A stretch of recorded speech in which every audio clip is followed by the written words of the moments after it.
Good morning, good day, Church Day, Lord Day. I am Brother Cesar Capistrano. Muli na naman pong mag-share sa inyo ng Word of God. Ang ating pong topic sa araw na ito, natatakot ka ba? Ano ba ito? Sa Biblia, ating pong aalamin yan. Meron po tayo isang talata sa araw na ito. Bago ko po basahin ang talata, tayo po ay manalangin muna. Diyos amang nasa langit, makapangyarihan sa lahat, sambahin ang ngalan mo. Diyos Ama, maraming salamat po sa gabay, biyaya na pinagkakalob niyo po sa bawat isa sa amin. Di po kami magsasawa magpasalamat. Diyos Ama, sa gabay, biyaya po na pinagkakalob niyo po sa bawat isa sa amin. Sa muli na naman pong pagdilat na amin mga mata ay napakalaking biyaya po ito para sa amin. Magagampanan na naman po namin ang aming tungkulin para sa aming sarili. Tungkulin po para sa aming pamilya.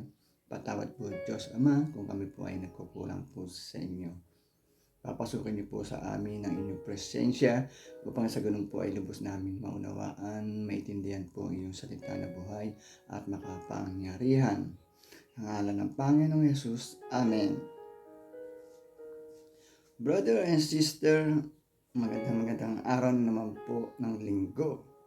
Ang ating pong topic, natatakot ka ba? Ano ba ito sa Biblia? Meron tayo isang talata. Akin na pong babasahin ng talata ay nasa Kawikaan chapter 14 verse 2. Verse 2, ang natatakot kay Yahweh ay lumalakad sa katuwiran. Ngunit ang nagwawalang bahala sa kanya ay nasa likong daan. Amen, brother and sister. Napakaganda po ng ating nabasa mula sa Biblia. Sa nilalaman po ng talata, ang lahat daw po na may takot sa ating Diyos amang nasa langit, ang lahat daw po na kumikilala sa ating Diyos amang nasa langit ay lumalakad sa katwiran, lumalakad sa tamang daan, malayo sa kapahamakan. Ang mga may takot sa ating Diyos amang nasa langit. Doon naman po sa nagwawalang bahala sa ating Diyos Ama, nagwawalang bahala sa mga kanyang payo, sa mga kanyang kautusan. Ito daw po ay nasa likong daan, malapit sa kapahamakan, dahil po walang kinikilalang Diyos, gumagawa po ng mga hindi kalugod-lugod sa ating Diyos amang nasa langit, gumagawa ng mga hindi ka nais-nais sa ating kapwa sapagkat siya ay walang takot sa Diyos.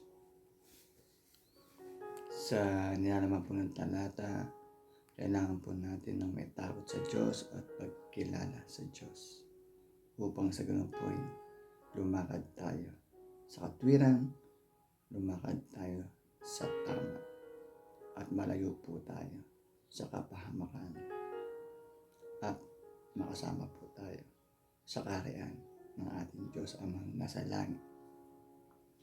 Napakaganda po ng ating nabasa mula sa Biblia. Kaya po sana ay huwag po tayong manawang kinig every Sunday na aking pong ibinabahagi na salita ng Diyos na buhay at makapangyarihan upang sa ganun po ay magkaroon tayo ng kaalaman, gabay at kontrol dito sa sanlibutan. Magtatapos na po ang ating topic, tayo po ay manalangin muli. Diyos Amang nasa langit, makapangyarihan sa lahat, sambahin ang ngalan mo. Diyos Ama, maraming salamat po. Nakapagpakinig na naman po kami ng iyong salita na buhay at makapangyarihan na nagbibigay lakas po sa aming katawan at spiritual. Maraming salamat po, Diyos Ama. Sa ngalan ng Panginoon Yesus, Amen. Brother and sister, lagi po tayong mag-iingat at magdadasal. God bless to all.